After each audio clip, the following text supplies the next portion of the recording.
બા અદબ, બા મુલાહિજા, હોશિયાર. સમગ્ર વિશ્વમાં મંદી આવી રહી છે અને ભારત પણ એમાંથી બાકાત નથી. આપણે બધા ક્યારેક ભયભીત થઈ જઈએ છીએ કે ડોલરની સામે રૂપિયો ઘસાઈ રહ્યો છે, 82 પર પહોંચી ગયો, 84 પર પહોંચવાની વકી છે, વ્યાજના દર કૂદકે ને ભૂસકે વધી રહ્યા છે, મોંઘવારીની માફક, બેરોજગારી વધી રહી છે અને શું થશે? અને ત્યારે મને જાવેદ અખ્તર સાહેબે તર્કસમાં લખેલો એક શેર યાદ આવે છે कि ये तसल्ली है कि नासाद है सब. नासाद એટલે બધા દુઃખી છે. ये तसल्ली है कि नासाद है सब, मैं अकेला नहीं, यहाँ बर्बाद है सब. કહેવાનું તાત્પર્ય એ છે કે માત્ર ભારતની જે આર્થિક સ્થિતિ ખરાબ છે એવું નથી, સમગ્ર વિશ્વમાં વૈશ્વિક મંદી આવી રહી છે અને આજે એ તમામ પરિબળોની ચર્ચા કરીશું ફોકલ પોઈન્ટ બાય અજય ઉમટમાં. પરંતુ એ પહેલાં મારી રિક્વેસ્ટ છે કે જો તમને મારો આ વિડીયો ગમે તો મહેરબાની કરીને એને લાઇક કરજો, શેર કરજો અને સબસ્ક્રાઈબ કરજો, જેથી પ્રામાણિક પત્રકારત્વના મારા આ પ્રયાસને પ્રોત્સાહન મળશે. ધન્યવાદ.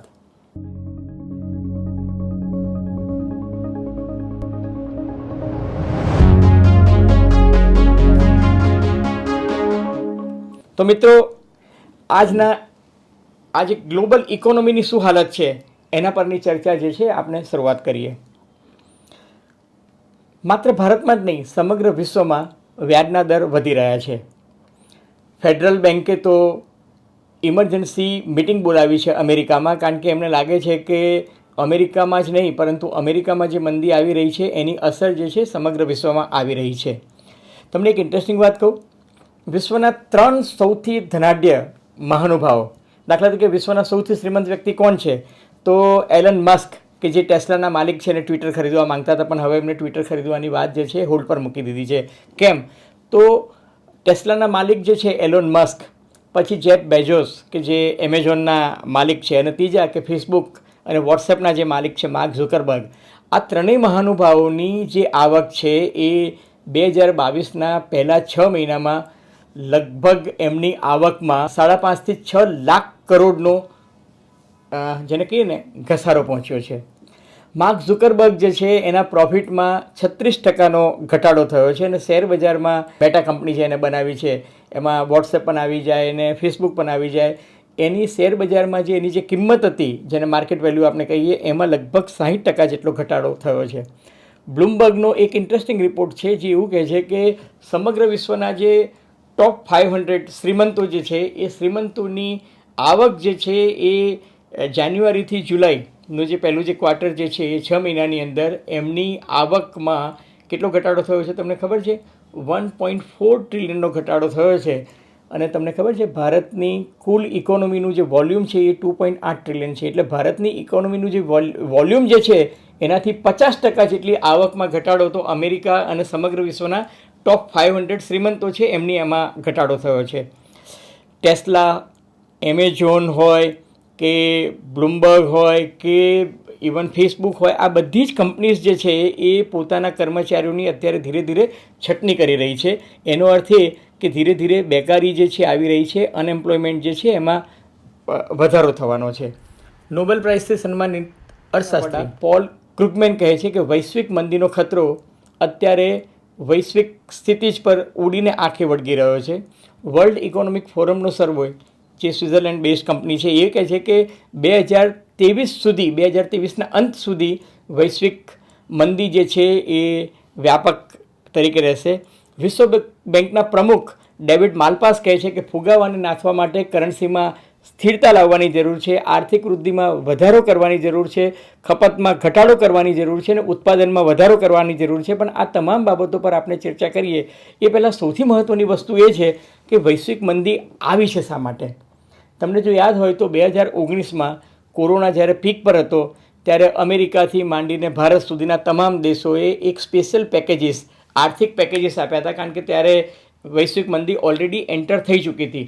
અને ત્યારે એમાંથી બચવા માટે મંદી, કારણ કે ત્યારે વ્યાજના દર બહુ જ નીચા જતા રહ્યા હતા, અત્યારે આપણે વ્યાજના દર વધારી રહ્યા છે. એ સ્થિતિ જે હતી, મંદીની સ્થિતિ હતી, માંગ અને પુરવઠો જે છે એ ઘટી ગયો હતો, ક્રૂડ ઓઇલના ભાવ પણ તળિયે જઈ રહ્યા હતા. ત્યારે એમાંથી બજારને ઉગારવા માટે જે પેકેજીસ આપવામાં આવ્યા એ પેકેજીસની આડઅસર જે છે એ અત્યારે જોવા મળે છે. બીજું જે મહત્ત્વનું ફેક્ટર છે કે રશિયા અને યુક્રેન વચ્ચે જે યુદ્ધ થયું, એ યુદ્ધના કારણે જે ક્રૂડ ઓઇલ ક્રાઇસિસ આવી, ફ્યુઅલ ક્રાઇસિસ આવી, યુરોપની અંદર જે ગેસ અને એનર્જી ક્રાઇસિસ આવી, એના ક્રાઇસિસની અસર પણ જે છે એ હવે તમને ધીરે ધીરે જોવા મળે છે. ત્રીજું મહત્ત્વનું ફેક્ટર છે ખાદ્યાન્ન. ખાદ્યાન્નની કટોકટી. દાખલા તરીકે ભારત જે છે એમાં ઘઉં અને ચોખા જે છે આમ સામાન્ય રીતે સરપ્લસ હોય છે ને આપણે એને વિદેશમાં એની નિકાસ પણ કરતા હોઈએ છીએ, પણ અત્યારે સ્થિતિ એવી છે કે ભારત સરકારે ઘઉં અને ચોખા સહિતની જે કોમોડિટીઝ છે એની નિકાસ પર જે છે એ પ્રતિબંધ મૂકવો પડ્યો છે, કારણ કે સમગ્ર વિશ્વમાં ફૂડ ક્રાઇસિસ પણ જોવા મળી રહી છે. ચોથું જે છે એ ક્લાઇમેટ ક્રાઇસિસ, જે અત્યારે સમગ્ર વિશ્વમાં વ્યાપક છે.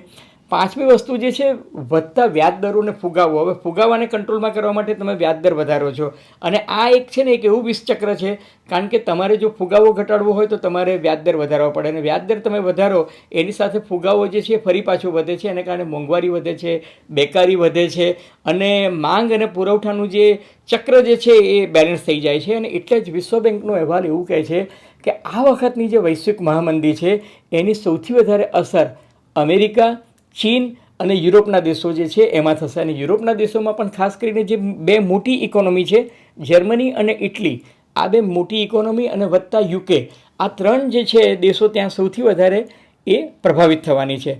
હવે અમેરિકા જેવો દેશ જે છે, જેને માર્ચ મહિનાથી અત્યાર સુધીમાં એટલે કે સપ્ટેમ્બરના અંત સુધીમાં પોતાના વ્યાજ દરમાં લગભગ 3% જેટલો વધારો કર્યો છે. 2008માં જ્યારે મંદી આવી, વૈશ્વિક મંદી કે જે આ સદીની સૌથી મોટી મંદી આવી છે, એ વખતે જે મંદીની આગાહી કરનાર, જેને મજાકમાં અમેરિકામાં લોકો ડૉક્ટર ડૂમ તરીકે ઓળખે છે, એ ડૉક્ટર ડૂમ અથવા તો પ્રખ્યાત અર્થશાસ્ત્રી નોરિયલ રોબિની, એને ફરીવાર આગાહી કરતાં કહ્યું છે કે 2022ના અંતમાં એટલે કે આ વર્ષના અંતમાં વૈશ્વિક મંદી જે છે એ એની શરૂઆત થઈ ચૂકી હશે, અને એ 2023 સુધી જે છે એ પીક પર રહેશે. 2024નું જે પહેલું ક્વાર્ટર છે એમાં એ ધીરે ધીરે ડાઉન થશે, અને પછી એ મંદીનો માહોલ જે છે ધીરે ધીરે ઓછો થશે.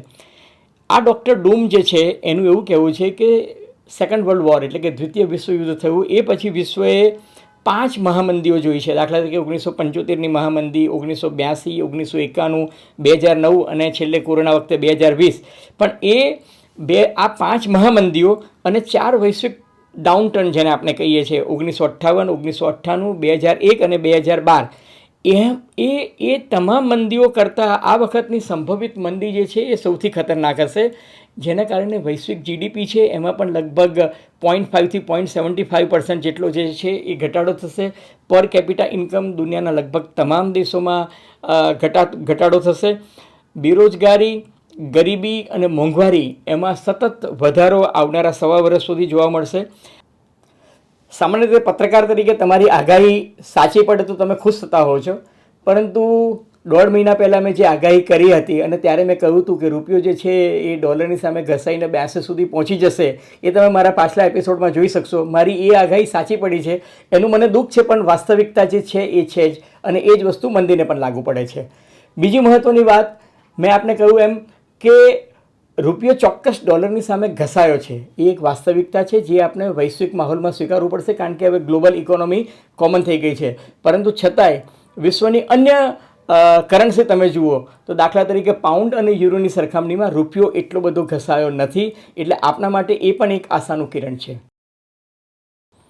ભારતમાં ગયા અઠવાડિયે જ રિઝર્વ બેન્કે પોતાનો રેપો રેટ જે છે એ 50 બેસિસ પોઈન્ટ વધાર્યો, એટલે કે અત્યારે જે વ્યાજનો દર જે છે, જેને બોરોઈંગ રેટ આપણે જે કહીએ છીએ બેંક આરબીઆઈની જે પોલિસી પ્રમાણે 5.9% થયું છે. અને આપણે જોયું કે છેલ્લા 3 દિવસમાં એચડીએફસી, એસબીઆઈ બધી જ બેન્કોએ પોતાની હોમ લોનથી માંડીને કાર લોન ને બીજા બધામાં વધારી દીધા છે. એટલે શું થયું છે કે બધાના ઈએમઆઈ વધી ગયા છે, લોન જે છે એ મોંઘી થઈ છે, ફુગાવો જે છે એ વ્યાજદરની સરખામણીમાં અત્યારે વધારે છે, એટલે મંદીના એંધાન તો થઈ જ ગયા છે. મંદીનું જે બીજું ઇન્ડિકેશન હોય છે કે તમારા લાગલગાટ 2 ક્વાર્ટરમાં જો જીડીપીનો ઘટાડો થાય તો તમારે સમજી જવાનું કે મંદીની શરૂઆત થઈ ગઈ છે. અને ભારતના કિસ્સામાં તમે જુઓ તો ઇન્ફ્રાસ્ટ્રક્ચરલ આસ્પેક્ટથી તમે જુઓ તો 8 મહત્ત્વના પરિબળ છે કે જેના આધારે તમે નક્કી કરી શકો કે એમાં જો માંગ અને પુરવઠાના સિદ્ધાંત પ્રમાણે જો માંગમાં ઘટાડો થાય તો સમજી જવાનું કે ચોક્કસ આપનું મેન્યુફેક્ચરિંગ કેપેસિટી જે છે એ હોવા છતાં ઘટી છે, અથવા તો માંગની સામે પુરવઠાનો ઉપાડ જે છે એ ઘટ્યો છે. તો આ 8 પેરામીટર છે. એક તો કોલસો, તો કોલસાની ખપત ઘટી છે. ક્રૂડ ઓઇલ જે છે એની ખપત ઘટી છે. Natural gas, refinery products, fertiliser, steel, cement અને ઇલેક્ટ્રિસિટીનો વપરાશ જે છે એમાં 9.16% ઘટાડો થયો છે. હવે તમે મને પૂછશો કે આ 9.16% ઘટાડો તમે કઈ રીતના જસ્ટિફાઈ કરી શકો? તો ગયા વર્ષે એપ્રિલથી ઓગસ્ટ મહિના સુધીમાં જે ક્વાર્ટર હતું એની અંદર જે ફિગર હતા એ 19.4%નો વપરાશ હતો, એ જે ઘટીને 9.8% થયો છે. એટલે 9.6%નો ઘટાડો માત્ર એ જ સમયગાળામાં થયો છે, જે સૂચવે છે કે આપણી માંગ અને પુરવઠાની જે સ્થિતિ છે એ જોતાં ઘટાડો ઉડીને આંખે વળગે છે. બીજું કે ભારતનું જે ફોરેક્સ છે, ફોરેક્સ રિઝર્વ જે છે એ છેલ્લા 6 મહિનાના તળિયે છે અને $537.52 બિલિયન પર આવી ગયું છે. એટલે લગભગ હું તમને કહું કે $95 થી $100 બિલિયન જેટલું આપણું ફોરેક્સ જે છે એ ઘટ્યું છે. અને વ્યાજ દર વધ્યો છે, એની સાથે માર્જિન ફંડિંગ જે છે એ વધી ગયું છે. લિક્વિડિટી ક્રાઇસિસ છે એની શરૂઆત થઈ ગઈ છે. કોસ્ટ ઓફ ફંડિંગ જે છે એ વધી ગયું છે. તમે સમગ્ર વિશ્વના શેર બજાર જો જુઓ તો સમગ્ર વિશ્વના શેર બજારમાંથી $30 ટ્રિલિયન જે છે એનો માલ જે છે એ પાછો ખેંચાઈ ગયો છે. અને માર્કેટમાંથી આ પ્રકારે જ્યારે શેર બજારમાંથી રૂપિયા પાછા ખેંચાય તો એની સીધી અસર જે છે એ માર્કેટની અસર જે છે એ કરન્સી પર આવે છે.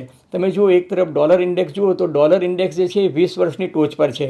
બોન્ડ yieldયીલ્ડ જે છે, આપણે બોન્ડ ખરીદીએ અને એમાંથી જે થાય આવક, બોન્ડ yieldયીલ્ડ જેને આપણે કહીએ છીએ, એ 6.5 વર્ષના ટોચ પર છે. અને એટલે જ રૂપિયો તૂટે છે એટલે FII જે છે એ માલ પાછો ખેંચે છે. દાખલા તરીકે ભારત છે એમાં માત્ર સપ્ટેમ્બર મહિનામાં જ 16 થી 18,000 કરોડનો માલ જે છે એ FIIએ બજારમાં પાછો પછાડ્યો છે, અથવા તો પોતાના રૂપિયા જે છે એ પાછા ખેંચી લીધા છે. ટૂંકમાં શું થાય છે કે રૂપિયો નબળો પડે એટલે આયાત જે છે એ મોંઘી થાય, ઇક્વિટી માર્કેટ તૂટે અને એને કારણે દુકાળમાં અધિક માસ હોય એમ કોમોડિટી પર પણ એની અસર થાય. એટલે ક્રૂડ તમે જુઓ, તમે બાજુના ટેબલ પર જોઈ શકશો તો crude, aluminium, nickel, zinc, agricultural commodity અને કોટન, આ બધામાં જે છે એ ધોવાણ થયું છે. ટૂંકમાં રોકાણકારો જે છે એ હવે પોતાની પેટર્ન બદલી અને બોન્ડમાં ઇન્વેસ્ટ કરતા થયા છે. આપણે શું એવું માનતા હતા કે નિફ્ટી જે છે એ દિવાળી વખતે લગભગ 18,600ને ટચ કરશે, પણ આંકડામાં ક્યાંક ઉલટપીટ થયો છે. નિફ્ટી 18,600 જવાને બદલે 16,800 સુધી પહોંચી ગઈ છે. અને એવું કહેવાય છે કે આ વખતે દિવાળી જે છે આપણે માનતા હતા એવી રહેશે નહીં. કદાચ દિવાળી નિશ્ચિત થાય તો નવાઈ પામવા જેવું નથી, કારણ કે મંદી જે છે એ આવવાની છે એ વાત 100% છે. તમને જો યાદ હોય તો ટાઇટેનિક ફિલ્મમાં એક ડાયલોગ હતો. ટાઇટેનિકનું જે કેપ્ટન જે છે એ શિપ બિલ્ડરને કહે છે કે આ જહાજ તો ડૂબે એવું હતું જ નહીં. અને ત્યારે એ શિપ બિલ્ડર કહે છે કે આ જહાજ જે છે એ સ્ટીલનું બનેલું છે, પરંતુ મેથેમેટિકલી જે રીતના એમ કે ખડક સાથે અથડાયું છે એ જોતાં, જે ડેન્ટ પડ્યો છે એ જોતાં એમ કે આ ડૂબશે એ વાત નક્કી છે. વૈશ્વિક મહામંદી આવવાની છે એ વાત 100% સાચી છે. આપણે સૌએ એના માટે સજ્જ જવું છે, સજ્જ થવું જ પડશે. પરંતુ વડ પડે એટલે વડોદરું જતું રહ્યું હાથમાંથી એવું નથી. લાખો નિરાશામાં અમર આશા છુપાયેલી છે. અને ભારતીયો તો જુગાડ એટલે કે ગોઠવણ.comમાં માનનારા લોકો છે. ભારત એકમાત્ર એવો દેશ છે કે જ્યાં લોકો એકબીજાને સહકાર આપીને સાચવી લેતા હોય છે. જો સાચવી લેશો તો દેશ આખો સચવાઈ જશે, કારણ કે ભારતનો સૌથી મોટો એડવાન્ટેજ એની વસ્તી છે અને એકબીજાને મદદ કરવાની સહકારની ભાવના છે. જો સહકારની ભાવના રહેશે તો આગામી 100 વર્ષમાં પણ આપણે બધા એકબીજાને સાચવી લઈશું. ધન્યવાદ, ખૂબ ખૂબ આભાર. ફોકલ પોઈન્ટનો આ એપિસોડ જો તમને ગમ્યો હોય તો મહેરબાની કરીને એને લાઇક કરજો, શેર કરજો અને ખાસ સબસ્ક્રાઈબ કરવાનું ભૂલતા નહીં. ખૂબ ખૂબ આભાર.